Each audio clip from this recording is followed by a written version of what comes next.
Hello, artists. A week ago, Krea AI launched, so it's available for free for everybody. And this generative AI tool is different than the other ones because it will update in real time. So it's got a built-in drawing tool, like some of them have, and you can draw different shapes to it. And you'll notice as you draw, you've got an input image, a prompt, and then the output image updates right away. So that's pretty neat. You can change the background, you can change the drawing tools, you can use the built-in tools. But there's also useful things here where you can actually use your web camera as an input. Clear the canvas. I'll use the camera. Okay, and you can adjust your browser settings. In my case, I'm using a dedicated browser for the app. In my case, so you can use a regular web camera, or I actually like to use OBS as a virtual camera because that lets me share another application. This app does have screen sharing built in, but when I use OBS, I can use the OBS tools to customize how it's positioned. So here, I'll set that up really quick. With OBS, it's nice because you can turn your desktop into a camera with the Start Virtual Camera option here. Okay, and now when I switch back to the browser, you can see that here's the camera. And I can use these transform tools to position it, or it's just kind of easier if I use OBS to move these things around by just dragging it here and resizing.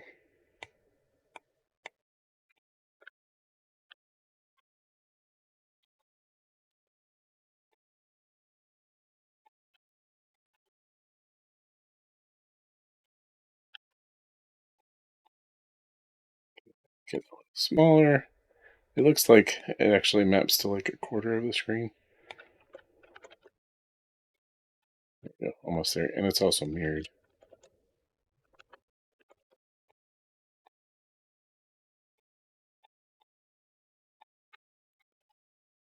Okay.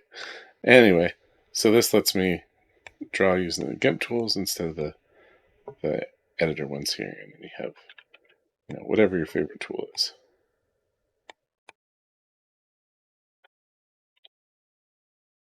Okay. And you can see it as you're drawing, the render is happening. All right. So if I increase my brush size here.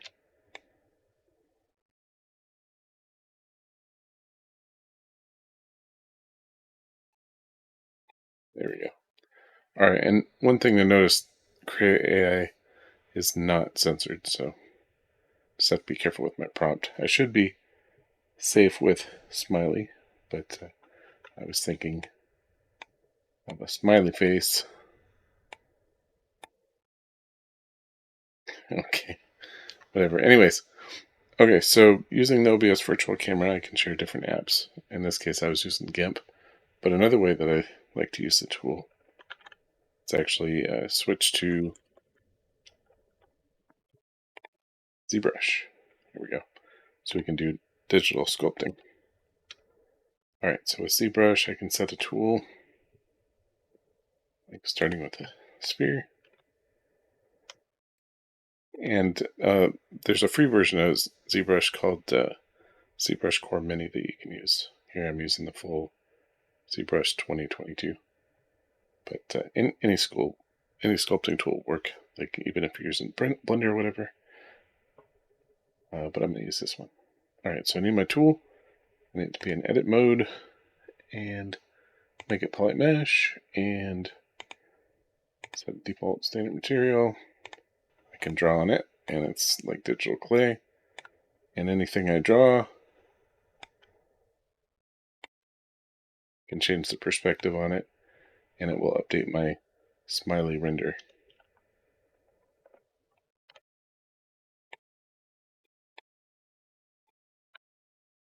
So increase my brush size.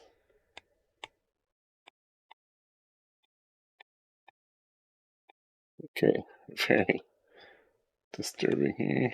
Okay, it's also mirrored.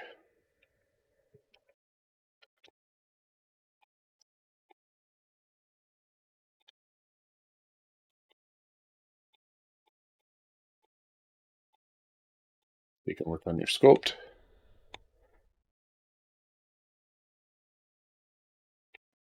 Bizarre.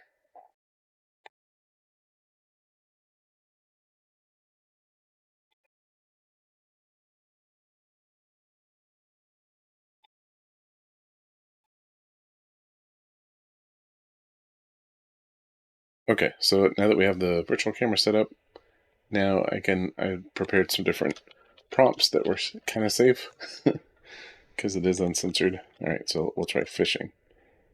There we go. Okay, and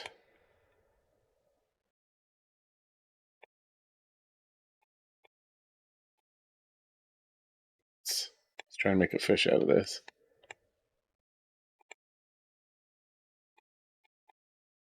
Oh, you know what I need? I wonder why it looks so weird. Let me turn on Dynamesh. There we go. Okay. Okay. Now Dynamesh is on, and now when I sculpt, I'm going to get clean sculpts. Yes. Okay. So let's go for a fish. In this case, I guess I'll turn on symmetry.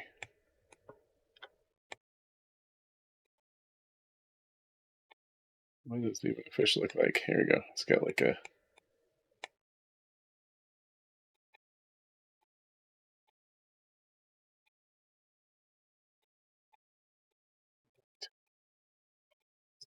more sunken. We'll bring it back. Smaller brush. Okay, fill in the eyes. And then add some back to it.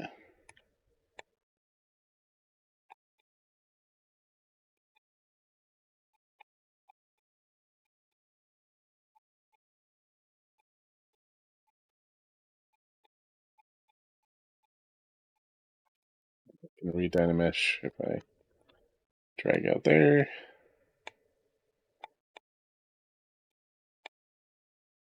Okay, and it doesn't have to be a perfect sculpt. This is just the input. All right. Give it some fins.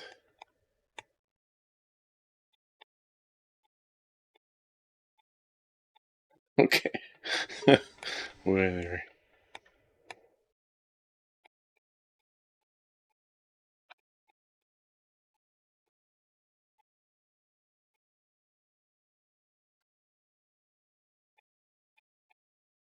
So the nice thing about using ZBrush as your input source is you can rotate your 3D model around, and then just micro adjustments to the rotation will cause the render to update.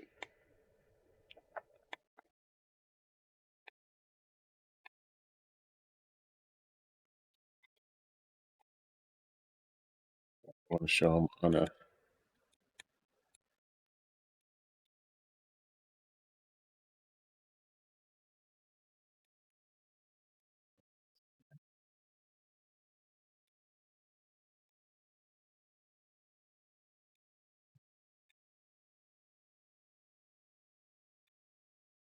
I am sculpting with the mouse, so pay no attention.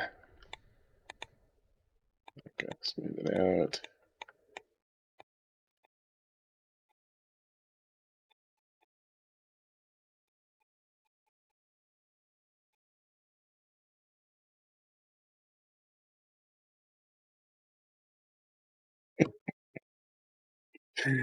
Oh,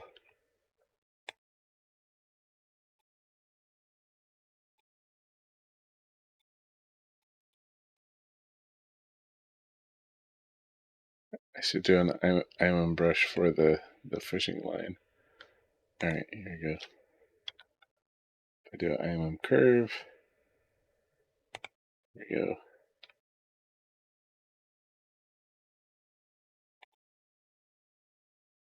Shoelace. All right, let's turn off the symmetry. Now I can be like, okay, here's the fishing line.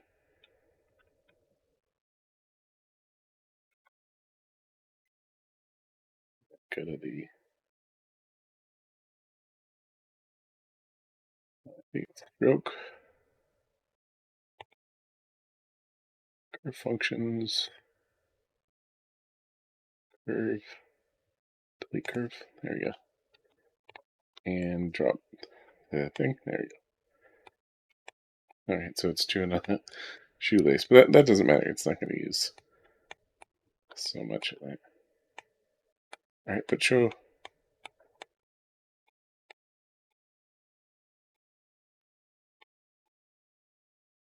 wonder if I can draw on top of the image too. So we could use this paintbrush. Okay. We could just draw in here. There we go. That works too.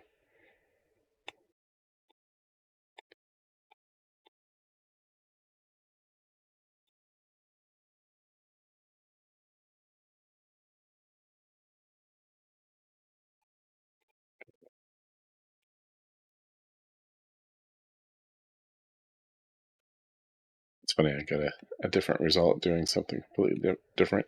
All right, let's move on to the next prompt here. Okay, so another one of the prompts that I was playing with is a rose with a cascading waterfall. Let's do that one. Let me refresh too. And then I'll turn back on the virtual camera here. Camera. There you go.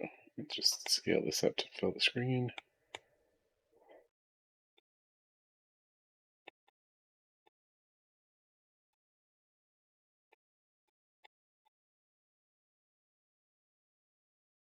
Okay, anyway. All right, the next prompt. Okay, let's do a new tool. A cylinder. There we go. Okay, edit mode, polymesh. Okay, and the idea is I wanted to have something where it's like a rose on the top. Make sure I have the clay builder brush. Make sure that Dynamesh is on. And now I can draw on it. Great. Okay, so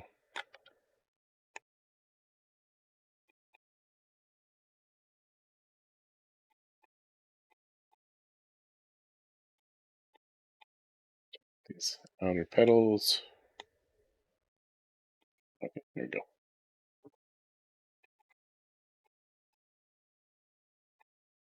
Do something like, okay, so there's one petal. Kind of block out the shape.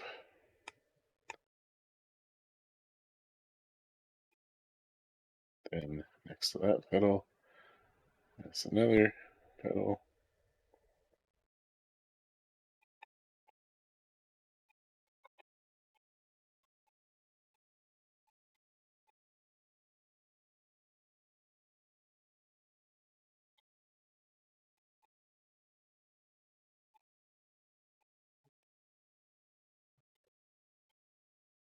Last petal.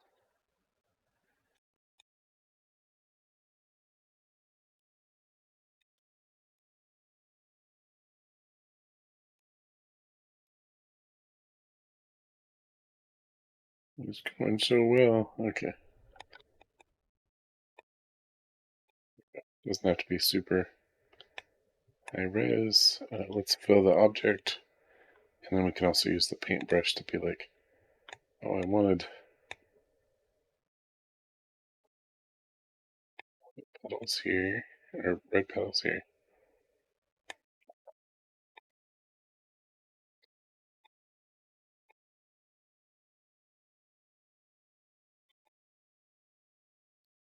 And then around the red petals, I might want dark green.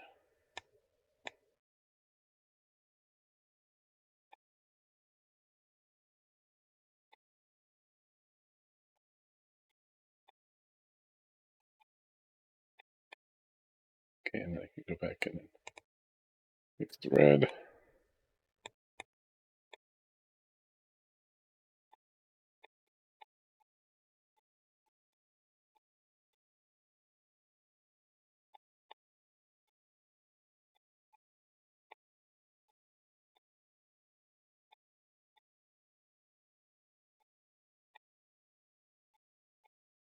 Okay, so it doesn't have to be super accurate, just block out the shapes.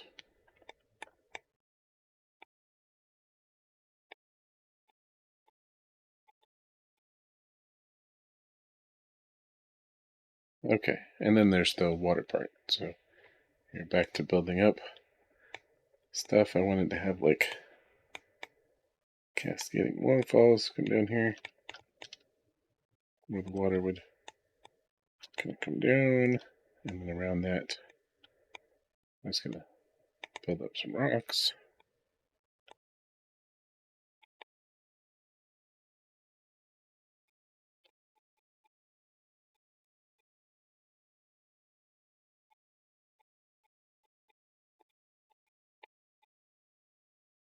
Okay, let's set up another stream over here.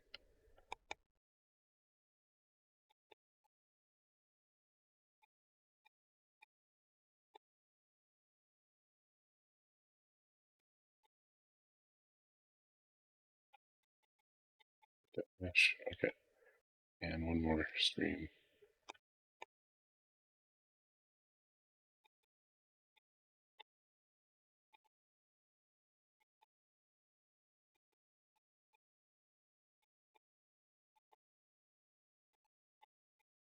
Okay, and then for painting, I just want to have water coming down these sections here.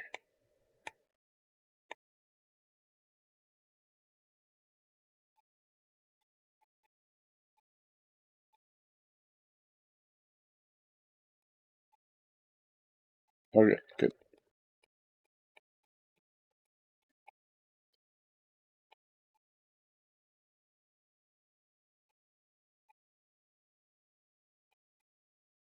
And then now you just kind of rotate it around to here, maybe zoom out a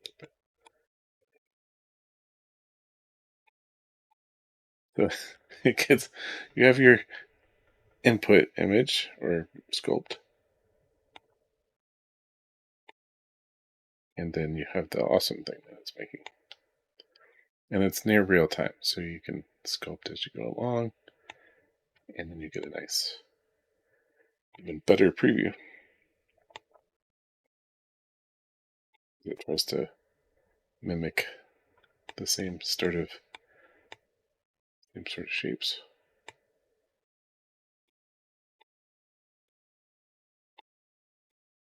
And you can try a bunch of different orientations.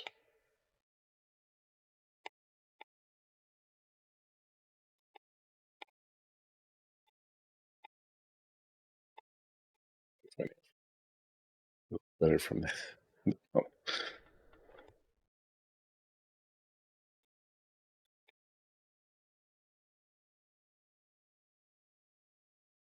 just your placement. That's kind of nice.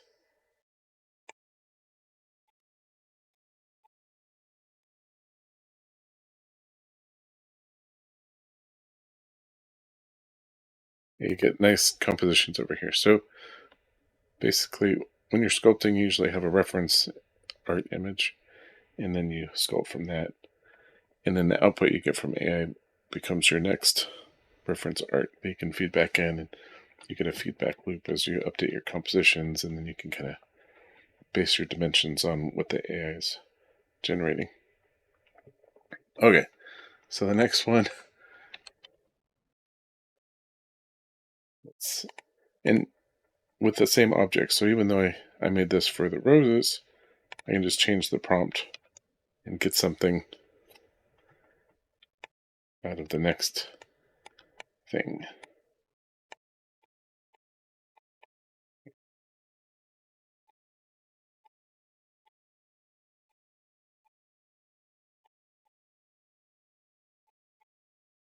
I'm going for a wizard with gold and stars under water shells.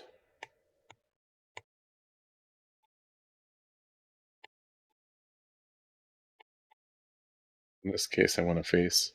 I could also use an IMM brush for a face. So there's the IMM body parts.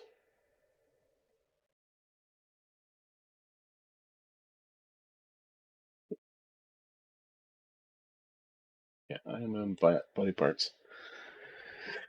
Here we go. Okay, so now I wanted to put an ear.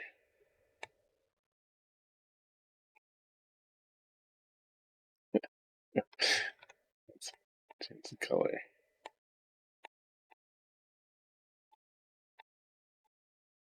Okay, wanted the ear on here.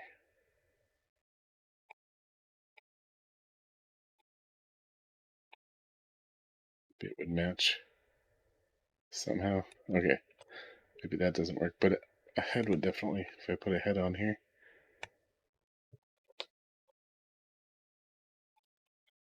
You get the orientation right.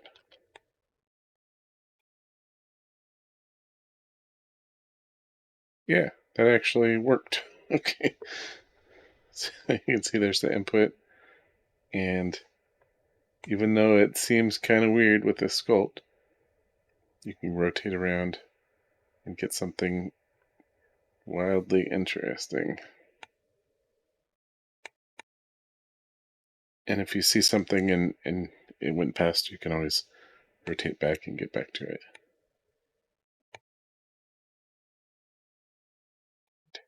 Oh, also, I can drop that so it's brighter. There we go.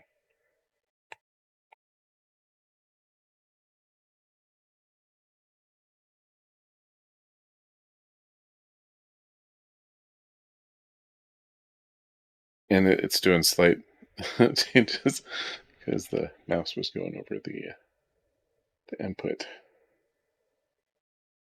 Interesting thing with the hands there.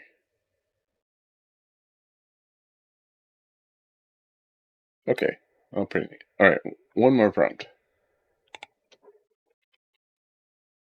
Okay. Wood face with tree rings, angry.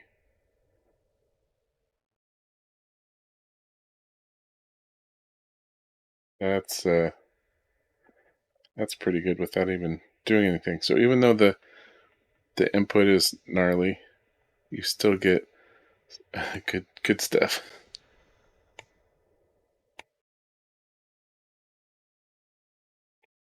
I mean, all this is really good.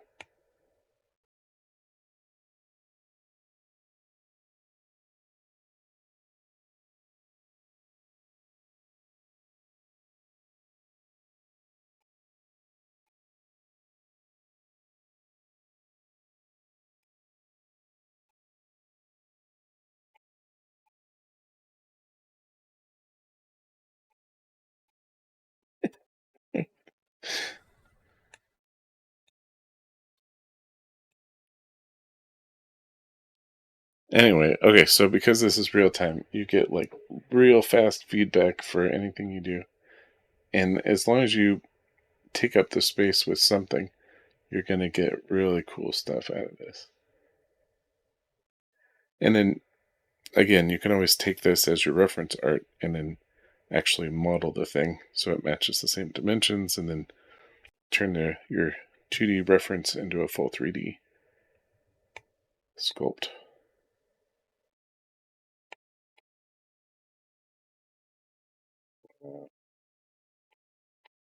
I still have the head on there too, and somehow it's making it look good.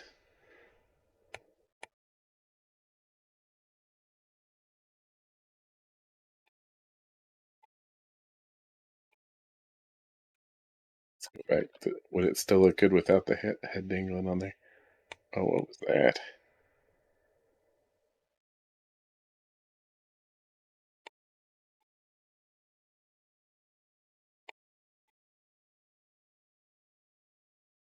Weird. Somehow faces and wood are just super compatible. And all these look great. Anyway, so you could do this for hours, but it's just a workflow you can use. Like I said, I'm using ZBrush here. I'll leave a link to ZBrush Core Mini, which is free. And you can do a lot of the same brushes, and you can sculpt on a cube and a sphere, and you can, even though you start with those shapes, you can still create things that are good enough to use as your input and create your awesome Krea art out of that.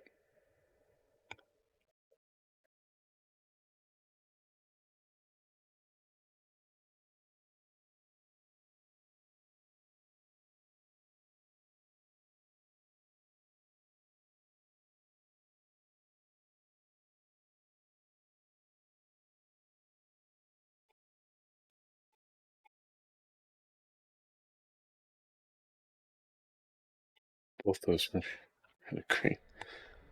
So it'll use the color that's on your sculpt in some cases to influence the art, or sometimes it'll just use the silhouette of the lines. Sometimes, if I bring up the spotlight, here I'll do a BPR render. Okay. And if I pull up spotlight, if you go to the render set, and you pull up something like one of these schematic things.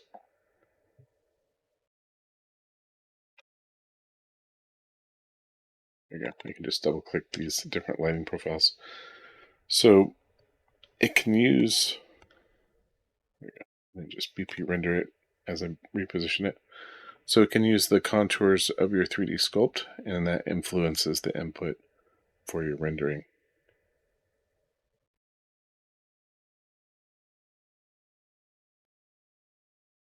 Yeah, it's all looking great. Okay, well, thanks for watching. Try out the link so you can try yourself, and I'll see you next time.